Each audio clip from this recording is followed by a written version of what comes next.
Those of you who don't know me, my name is Garcia. I've been here numerous times before. I used to come to all the clubs on a regular basis, but unfortunately my life has other plans for me. So I only get to do turning every once in a while. Last year, possibly, I did a demonstration on hollowing tools. And one of the reasons I got into hollowing and I like hollowing is because of these Christmas ornaments. Bob Rosand, years ago, Bob Rosand used to be a very popular wood turner and a very famous, at least nationally famous wood turner. He had a couple of videos out. The first video he had out was turning from scraps, basically, was the name of the video. And you can find it on the AAW website, as a matter of fact. It's a great video. I definitely suggest you get it. He shows you how to turn a birdhouse, how to turn a Christmas ornament, how to turn a number of things out of just scrap pieces of wood. It's a very, very educational. I own it. I live it. I love it. It's a great video. But back in the early days when I first started turning, I say the early days, I started turning in 2000. It was very popular to do these Rosand type Christmas ornaments. I feel bad. I wish I had some to show you, but unfortunately I just did a huge remodel on my house and all my wood turnings are packed up. And we're slowly getting stuff unpacked, but unfortunately my wood turnings are going to be probably one of the last things that get unpacked. Anyway, it was very popular to do these. There were a couple of gentlemen that were in the Kansas City Club, John Shackelford and Pete Stiglich. They were well known for turning these styles of ornaments. And before I got my job at Paxton Lumber, I used to go over to John Shackelford's house all the time, and we would turn Christmas ornaments. The entire wall of his shop, back wall of his shop, was nothing but ornament parts. He had the blanks for the bulbs, he had the blanks for the finials, and they were just on shelves all back there, and that's all he did all day. Now, I mean, he turned other stuff as well, but that was the thing that he loved to do the most, was turn these Christmas ornaments. And he instilled that in me. It's been a while since I've turned one, so forgive me if things don't go as planned, but we're going to start with turning the globe. The globe, you could turn just a hollow, or you could turn just a sphere and hang it, glue an icicle in it, glue a finial on the top, and call it good, but it's heavy and it's clunky. So Bob had this idea of hollowing them out so that they could, I'm going to reduce that a little bit, so that they would be lighter and hang on the tree better.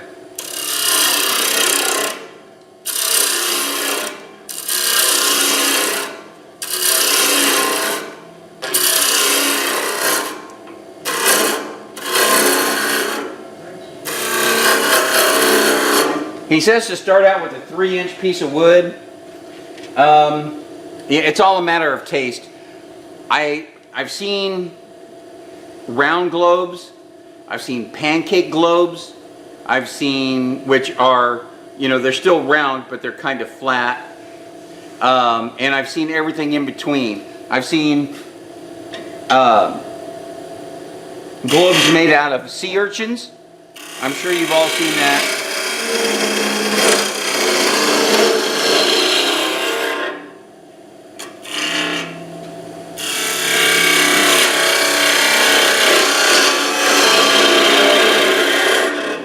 Now the piece of wood I'm turning is an old dusty dry piece of persimmon.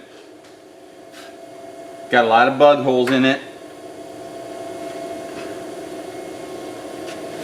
but it's a lot of fun to turn, and it's very pretty once you're done.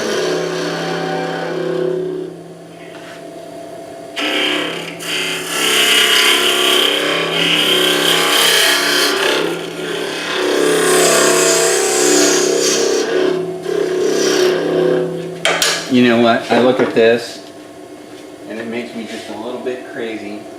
So I am going to turn that down just a little bit more.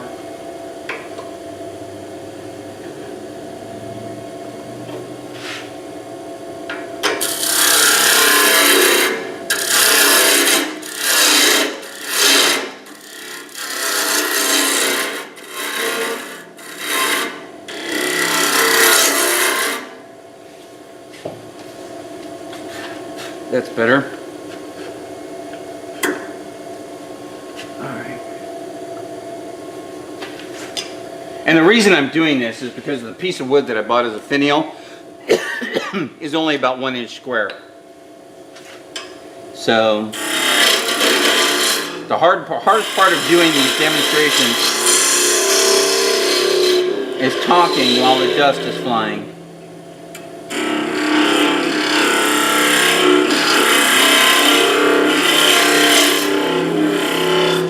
Now when you watch the Rosand video, he goes through, and this is probably why he's famous and I'm not, but he goes through all these gyrations. He'll turn the globe and then he'll paint it with some kind of waxy finish, and then, you know, a liquid finish, and then he'll turn it until the finish is gone, and then he'll do it again, and it just, you know, it makes for a very pretty ornament. But I gotta tell you, I just don't have that kind of patience.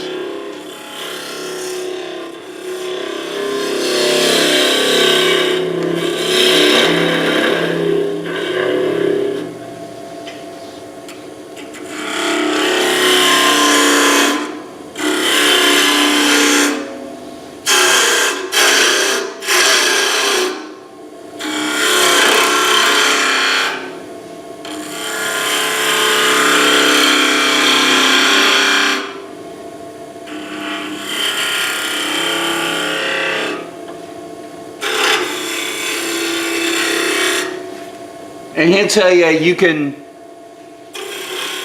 use any tools that you want. You know, he's not a tool snob in any way. He turns with a 3/8 bowl gouge like I do. But if you want to turn with the spindle gouge instead, you certainly can. You know, it's whatever you're most comfortable with. If you want to turn with a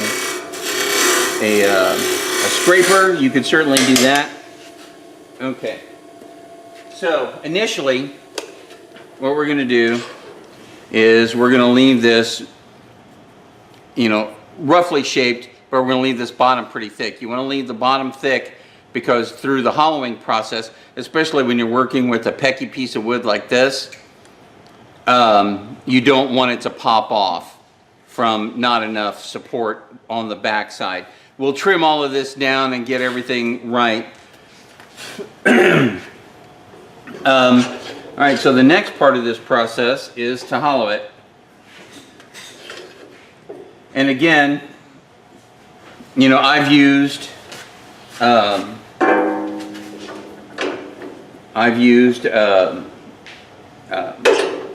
we go. Drill bits, I've used scrapers, I've used all manner of things. Today, I don't have any drill bits, so I'm going to use a scraper. You can use a spindle gouge. I've seen people do the Raffin style of hollowing with the spindle gouge. I've never done that, so this will work. Yeah, raise that up just a little bit.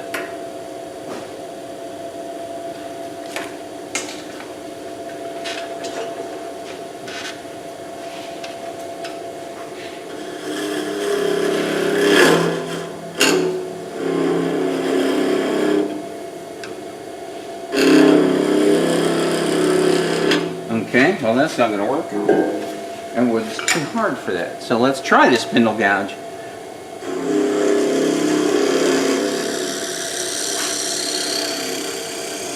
There we go.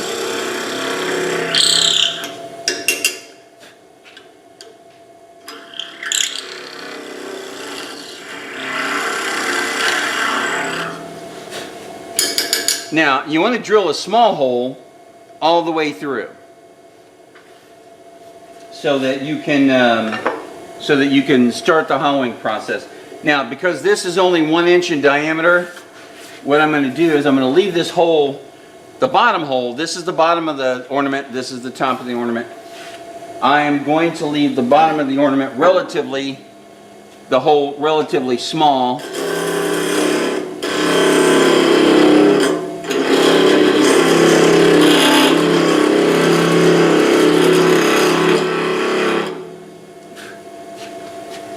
I am not getting a good angle on this for some reason, and I don't know why.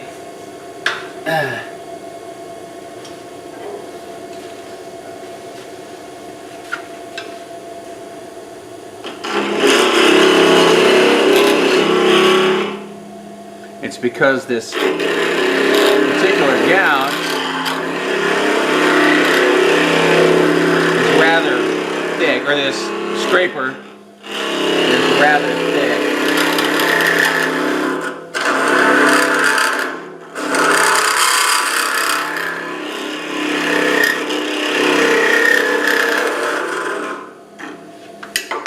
Okay. So I've got it started. So what I'm going to do, I mean, you can see, so we are,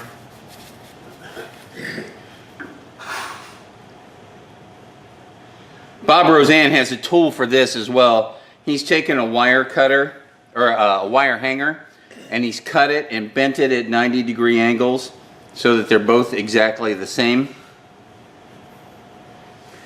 And then, there it is, okay.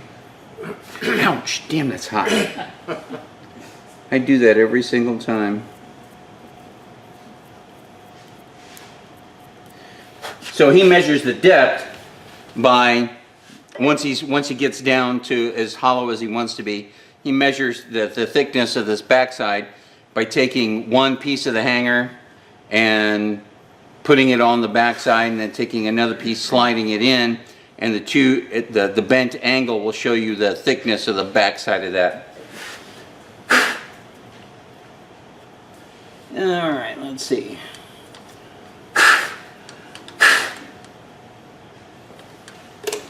All right, so we can go a little bit more.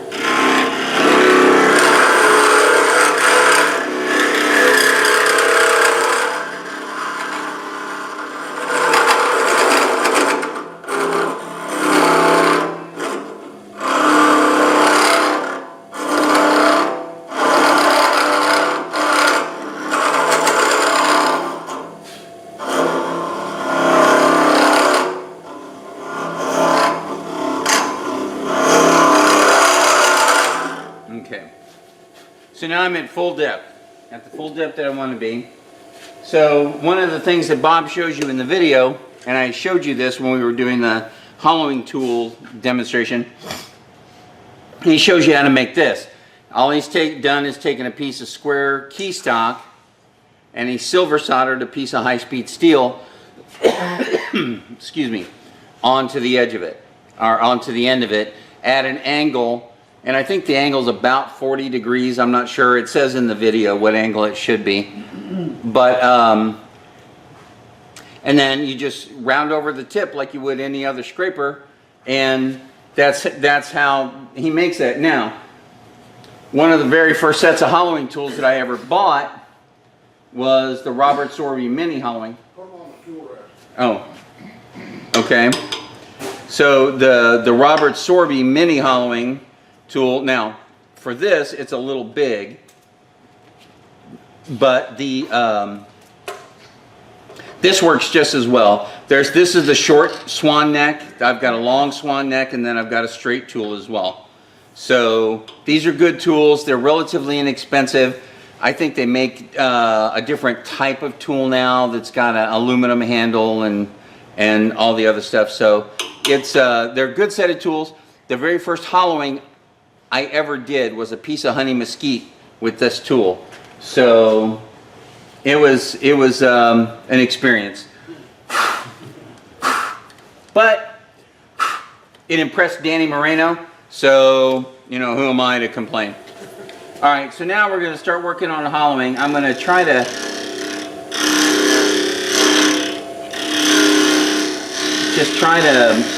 make this as smooth as possible. Now, because this wood is pecky, by pecky I mean bug-ridden, this isn't going to be completely round, but it's going to be mostly covered, so I don't care.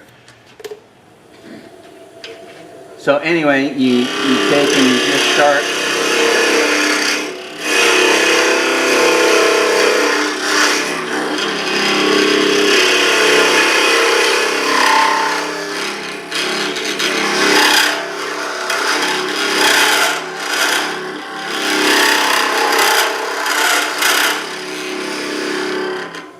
Now that vibration noise, because this tool is so short, I can't get a lot of downward pressure on the tool rest, but so I get a little bit of vibration.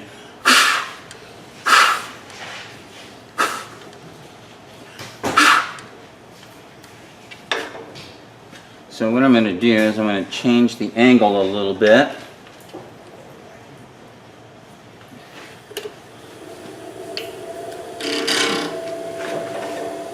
Let's raise it just a hair. You want the shop back? Huh? You want the shop back? You know what? If you got a straw, that'd be fine. Oh yeah, that's much better.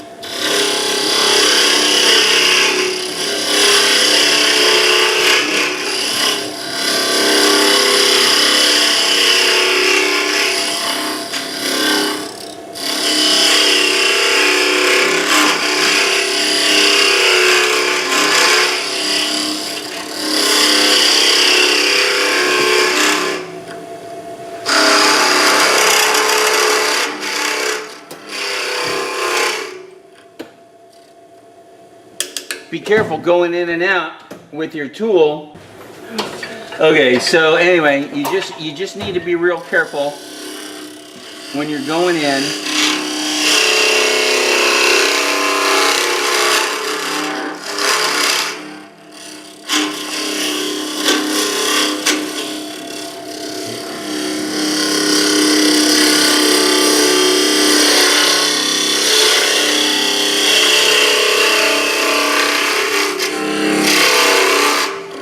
And just like with any hollowing,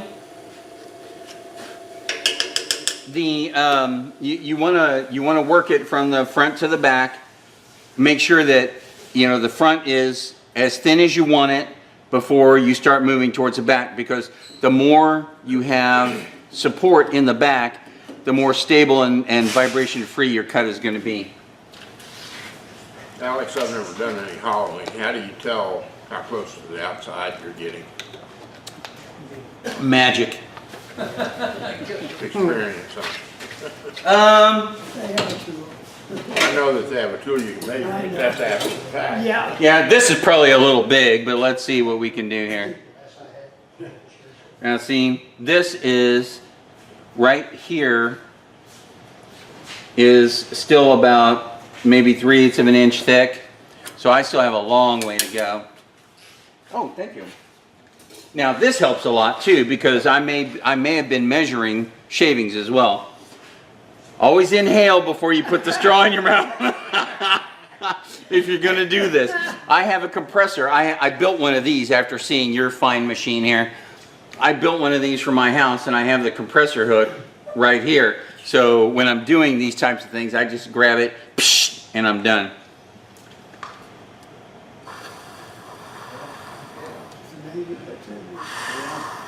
You said you wasn't winning. Huh? You said you weren't winning. Yeah. Yeah, I am a little full of hot air, aren't I? Okay. You should have felt that warm breeze coming off of there. All right, so let's try this again, see if this works any differently. Yeah, not much. It's gone down a little bit, but not much. So, now I have two of these. And again, when I was talking about John Shackelford and Pete Stiglich, John was the turner, Pete was the metal worker, and he's the one that made these tools.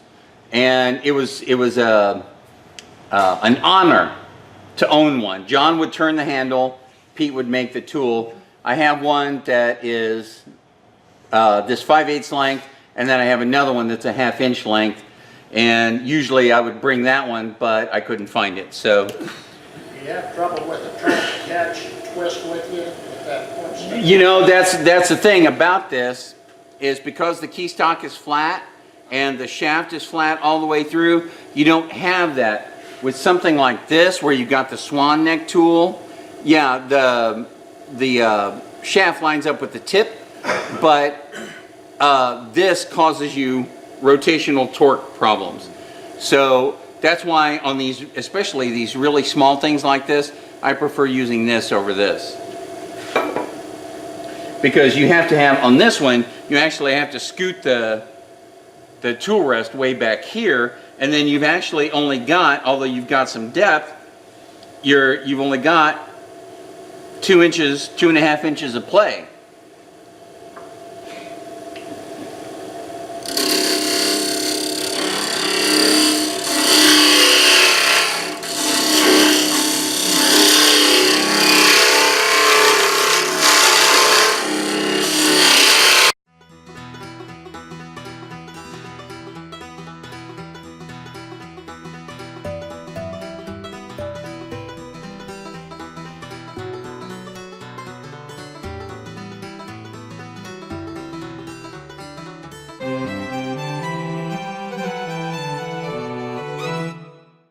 So I'm not gonna go super thin with this just because of time, but I just wanted to show you.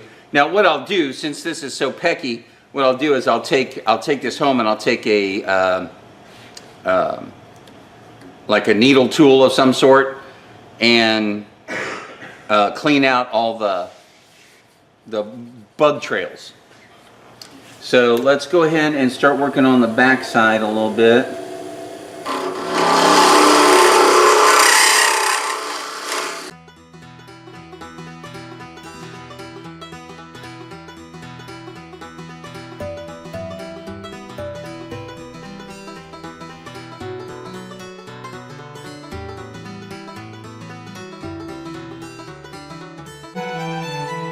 There we go. And you can also tell, once you get the ear for it, you can also tell how thin it's getting by the sound it makes when you're cutting.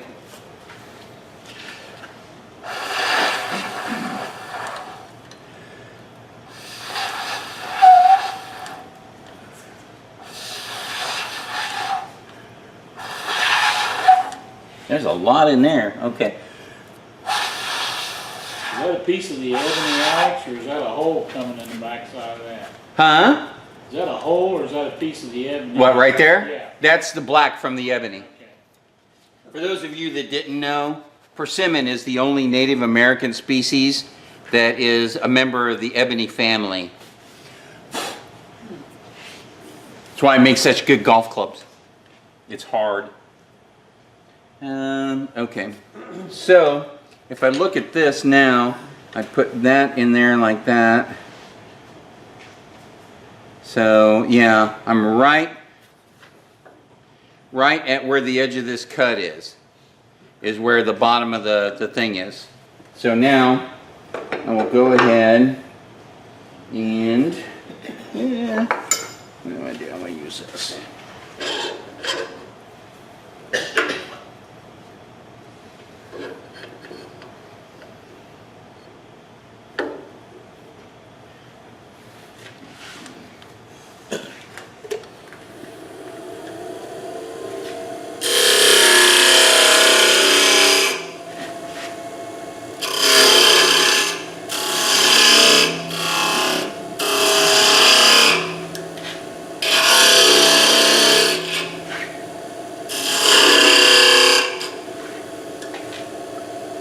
Let's hope I didn't thin this one out too much.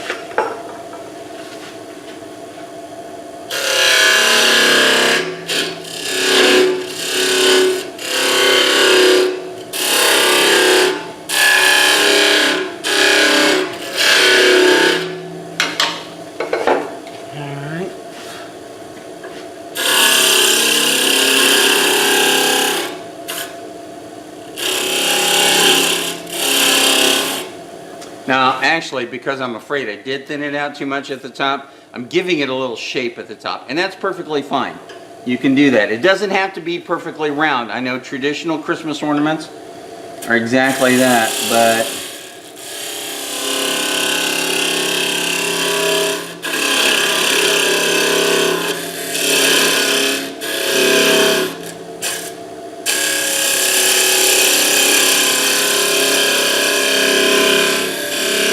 and of course, at the same time, I would be sanding and finishing the outside. Now, there was another gentleman at the Kansas City Club. His name was Bob Smith.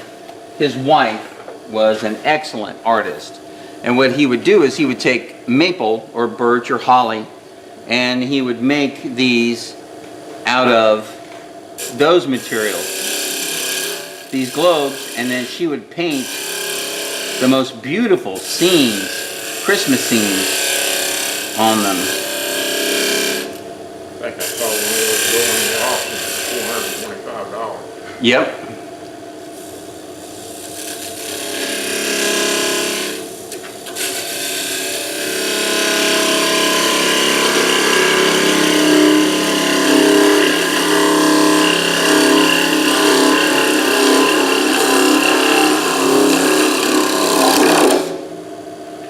Oh, wow. I didn't go all the way through. Okay, well.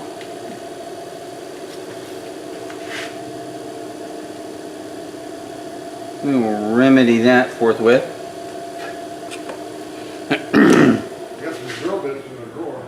Huh? Drill bits in the drawer. Yeah, I may end up doing that. Yeah, I mean, as a matter of fact, for brevity, I will do exactly that. If I were to do this at home, then I would take and put this on my vacuum chuck, put it back the way it was, and then just drill the rest of the way through it. That's it.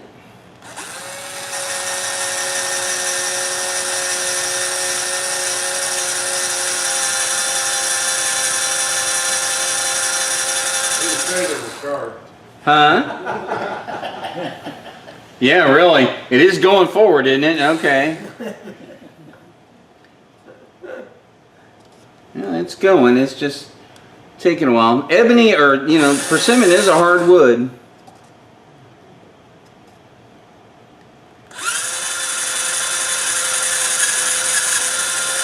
Problem is, there we go.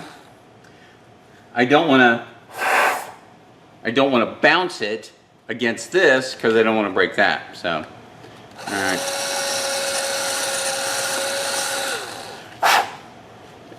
Okay, that worked.